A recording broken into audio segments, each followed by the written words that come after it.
ซึ่งว่าในระยะการเฉลิมฉลองปีใหม่ลาวปีนี้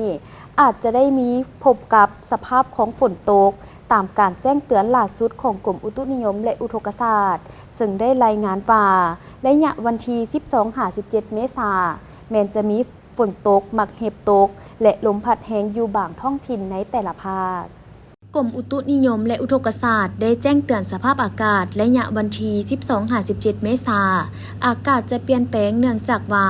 ความกดดันสูงอากาศเย็นที่ประเทศจีนจะแผ่ลงมาปกคลุมอยู่เขตภาคเหนือและภาคกลางของประเทศลาวด้วยกำลังอ่อนหาปานกลางสมทบกับกระแสลมตะวันออกเฉียงใต้พัดปกคลุมภาคกลางและภาคใต้กระแสลมตะวันออกเฉียงเหนือพัดปกคลุมภาคเหนือ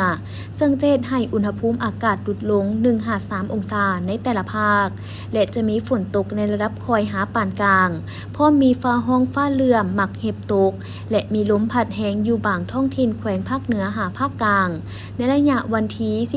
12-14 เมษายน 2025 นี้เส้นแขวงพงสาลีหัวพันเสียงขวางอุดมไซหลวงน้ำทาแขวงหลวงพระบางสยบุรีนครหลวงจันทร์แขวงเมืองจันทร์ไชยสมบูรณ์บริคำไซคำม่วนสวรรณเขตและจะมีฝนตกในระดับคอยหาปานกลางอยู่แขวงภาคใต้ส่วนในระยะวันที่ 15-17 เมษายน 2025 จะมีฝนตกในระดับคอยหาปานกลางพอมีฟ้าห้องฟ้าเหลื่อมและมีลมพัดแรงอยู่บางท้องถิ่นในแต่ละภาคดังนั้นจึงแจ้งเตือนถึงประชาชนบรรดาเผ่าองค์การปกครองท้องถิ่นและองค์การจัดตั้งทุกภาคส่วนจงมีสติระมัดระวังและเกี่ยมพร้อมรับมือกับสภาพอากาศที่มีการเปลี่ยนแปลงดังกล่าวโดยเฉพาะสภาพฝนตกฟ้าห้องฟ้าเหลื่อมมักเห็บตกและลมพัดแรงที่อาจจะเฮ็ดให้มีต้นไม้ใหญ่ป้ายโฆษณาและเสาไฟฟ้าหักลมให้หลีกเลี่ยงการไปอยู่กองต้นไม้ใหญ่และเดินกลางแจ้งที่กว้างเพื่อบ่ให้ถูกฟ้าผ่า